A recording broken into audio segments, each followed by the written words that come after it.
Hello, beautiful people. This is Marissa Monique, and I want to discuss why Married at First Sight doesn't work.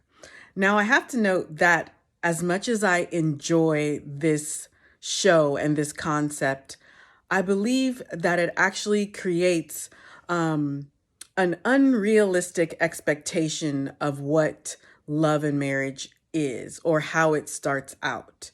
The problem with Married at First Sight is it gives people hope about the exception to the rule and not the rule. So, when you hear about two people meeting by chance one night and then they just became inseparable and they married after, 4 months, and then they've been together for 32 years and it's been solid and faithful and honest. That is the exception. And that's what Married at First Sight is perpetuating. It's actually telling you that everyone can be the exception to the rule. And the rule is that you need to vet someone and figure out who the heck you're dealing with. You can't trust experts to vet someone for you. And it's something that you have to do on your own, for yourself, by yourself, because only you know what you really want and need. As far as Christian singles go, you need to know if this person has a personal relationship with Jesus Christ. Is it a real relationship, and is it a mature relationship? You need to know, how is their childhood? Is this person someone of high character? Are they a solid communicator? How do they feel about managing finances and sharing them? What do you know about their family, and how does that tie into their childhood as far as their parents, their siblings, their grandparents, etc.? Also, another piece that I really feel like the experts and this whole concept is negating is the fact that you need to know if you are naturally attracted and drawn to someone with them not even opening their mouth. This indicates chemistry and an energy between the two of you. When you are in someone's presence and you are attracted to them, there is an energy between the two of you that is pulling you towards each other or keeping you from, not taking eyes off of each other. And honestly, this energy can only be detected in person. A lot of times this fire is found in the eyes and the smile. And so when you're just walking down the aisle, you're not able to experience that before. And so you just kind of have to go, oh, okay, here's the new person. And don't forget that love without chemistry is simply friendship. And so you can't ever marry a person just because they are a good guy or a good girl. You will have regrets about this, and you will wonder why you can't love them the way that they deserve, honestly. Another issue with Married at First Sight is not seeing someone in all seasons of life. And that is why the dating and courting process are so important. You don't get to learn about someone's family. You don't get to go to a concert with them. You don't get to accidentally run into somebody that you know at a restaurant. You don't get to know about their work husband or their work wife and how you feel about that. You don't get to know if they have a lot of guy friends or girlfriends or friends of the opposite sex. You don't even get to, know about that. You don't know if they're more apt to run to their mother or father and not talk to you in the relationship. And so you need to know someone in all seasons of life. Don't forget that when you marry someone, you marry their entire family. A lot of people don't like to acknowledge that, but you marry their entire family. And if they have kids, you also marry their baby mama or their baby daddy. Okay?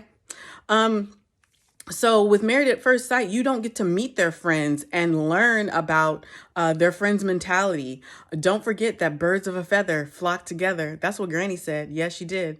I remember that I had a boyfriend who had a whole bunch of friends that actually had children but had baby mamas. They weren't married to the women.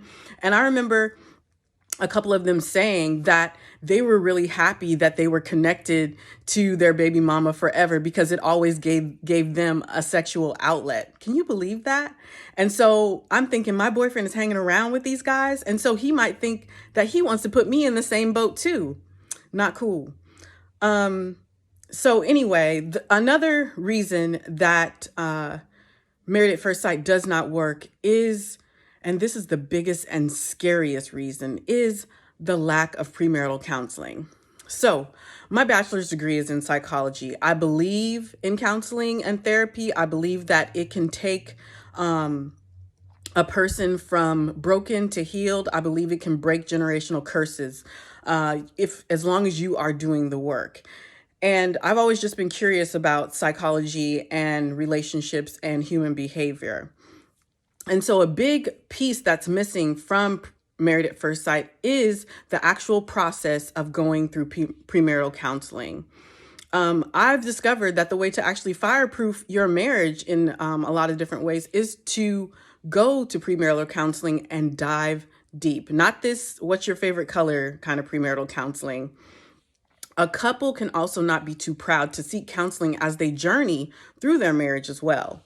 I remember dating two different men for about a year, and I made it very clear when I first met them that I would only get married if we went through premarital counseling. And then we got to that year mark and they wanted to talk about getting married again.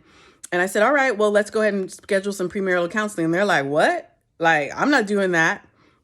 And premarital counseling can be very scary for people because it requires people to really possibly dig and bring up some like old feelings, old experiences, and it can expose some underlying issues that the person is not ready for or just not brave enough to address yet.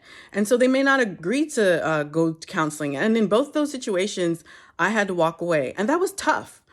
In conclusion, Married at First Sight is operating from a scarcity mindset and not an abundance mindset. And I noticed that in the last few seasons that they had more desperate people. They had more people with quirks and indications of brokenness and neediness and just holes, and we're all broken to an extent, but there was some extreme brokenness in some respect. Like as we see in this season, that we're not sure if Paige has enough self-love or self-respect or if she's completely whole and that she's actually committed to marriage as a process to the detriment.